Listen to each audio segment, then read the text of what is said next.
and those who could didn't believe it would work in a real government. But the British subjects living in the colonies in America believed passionately that this revolutionary idea could work. They wanted to create a new kind of nation in which liberty was shared and shared widely.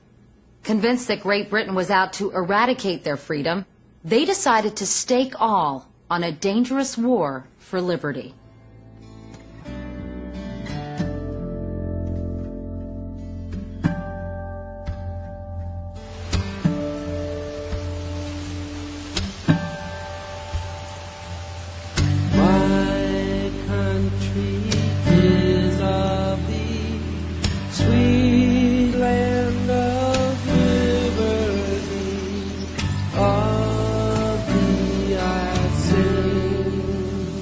The American Revolution was a people's war. Men, women, and children took part in it.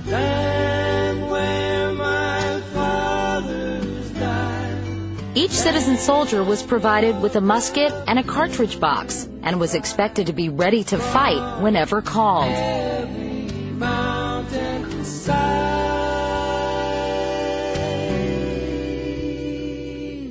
As part of America's fight for freedom, women did things they hadn't done before. They ran farms and businesses, sewed clothes for soldiers, and helped make gunpowder and cannonballs. Some even used weapons. Mary Hagedorn refused orders to hide in a basement during the British assault upon Fort Washington in New York City. I shall not go to that cellar should the enemy come. I will take a spear, which I can use as well as any man, and help defend the fort. Also fighting on the American side were about 5,000 African Americans. While we are not allowed the privilege of free men, many of our color have cheerfully entered the field of battle in defense of the common cause. But for other American blacks, it was a different story. Why should they fight for a nation that allowed slavery? A Massachusetts clergyman named John Allen pointed out the irony of asking blacks to fight. Blush, ye pretended freedom fighters. You are making a mockery of your profession of being advocates for the liberties of mankind, while at the same time trampling on the sacred rights of Africans. Slavery was, of course, the great contradiction to American liberty in this period. And it existed in all the colonies. There was slavery in New York, in Rhode Island, Massachusetts, Pennsylvania, of a smaller scale than in the South. Slaves were property. They were a recognized form of property, both in the British Empire and in America. The Revolution makes some people think of this as a contradiction, but that's really the first time that it becomes a major public issue. The war for independence lasted nearly 9 years. Great Britain had the most feared army in the world. And in battle after battle, the Americans were badly beaten. In 1777, the British captured America's capital city, Philadelphia, as Congress fled. 18 miles from the city, General Washington marched his army to Valley Forge. It was December, and the ground was covered with snow. Dr. Albigans Waldo of Connecticut wrote in his diary about the Continental Army's misery. December 12th. We are ordered to march over the river. It snows. I'm sick. Eat nothing. No whiskey. No baggage.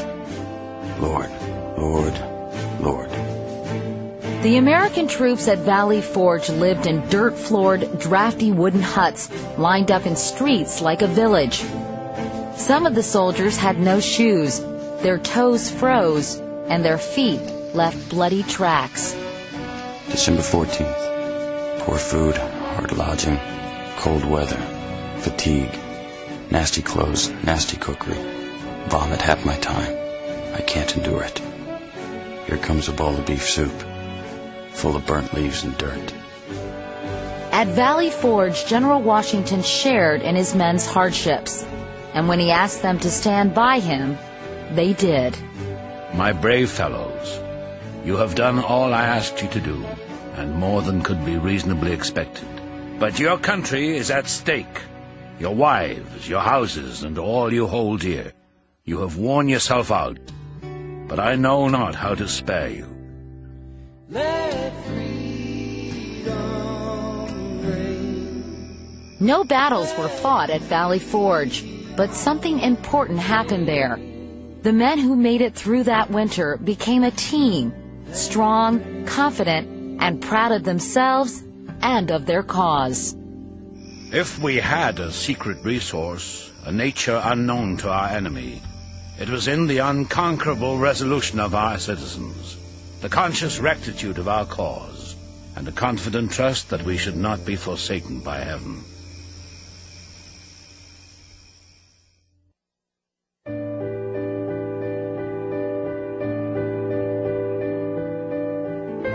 As the war continued, the odds often seemed insurmountable.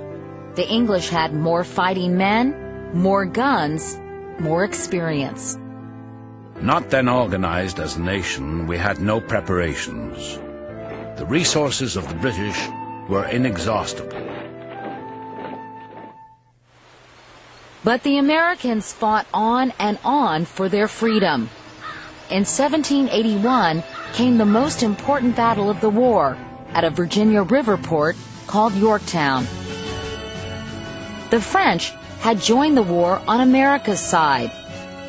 Now their ships drove off the British fleet in Chesapeake Bay. The French and American armies then moved into Yorktown, quietly dug trenches around the British forces at night, and in the morning the British were outnumbered and outflanked. On October 17, 1781, the English general, Lord Cornwallis, surrendered. It would have been wanton and inhuman to sacrifice this body of soldiers by exposing them to an assault. 2 days later, American soldiers stood proudly in a long line. Facing them was a line of French soldiers. The defeated British soldiers tried to keep their heads high as they marched between them, but many cried when they laid down their arms. The Revolutionary War was over. An upstart colony had defeated a superpower.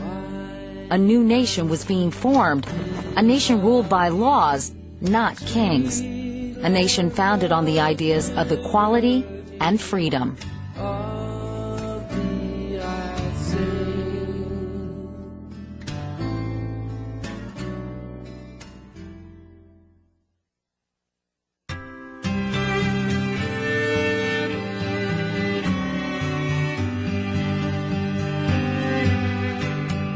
The first American government was just too weak.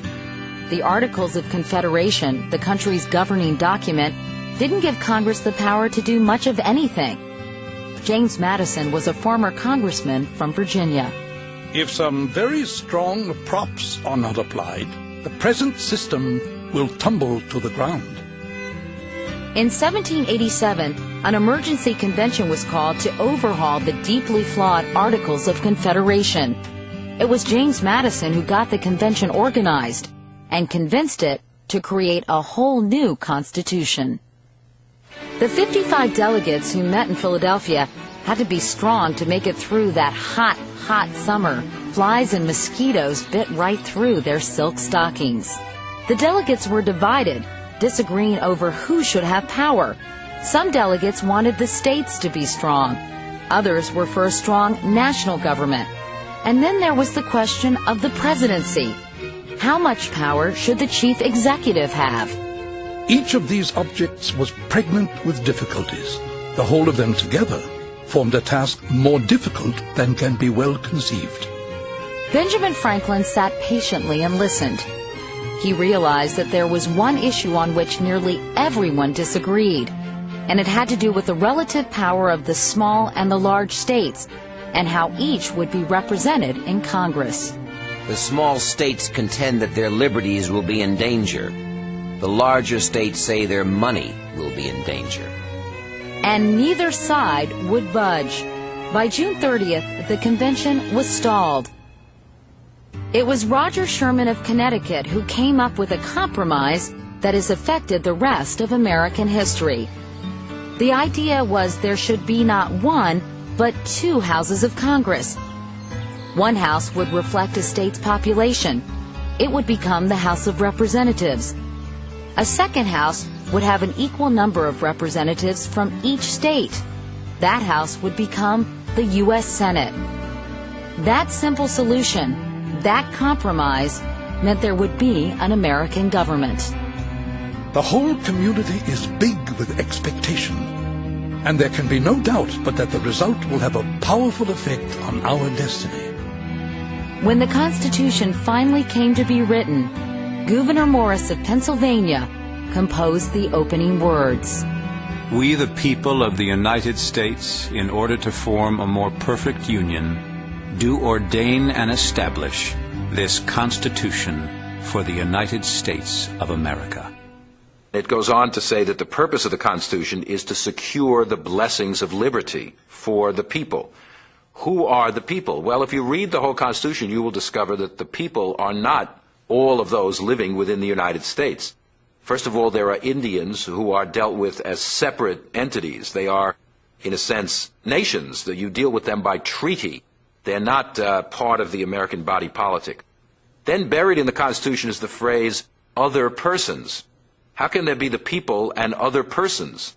Well, the other persons are the slaves. They're not part of the people. They don't have a voice in government. They're not entitled to the rights put forward in the Constitution. One would have to say that this was the greatest failure of the Founding Fathers in terms of statesmanship. But if the founders were not prepared to eliminate slavery, many of them were ready to make a start. And those three words, we the people, would keep pushing the nation to one day include all people. James Wilson of Pennsylvania was proud of his involvement. It gives me great pleasure that so much was done. I consider this as laying the foundation for banishing slavery out of this country. Finally, on September 17th, the Constitution was finished and ready to be signed. As 81-year-old Benjamin Franklin put his signature on the parchment, tears streamed down his old cheeks. It astonishes me to find this system approaching so near to perfection. I think it will astonish our enemies.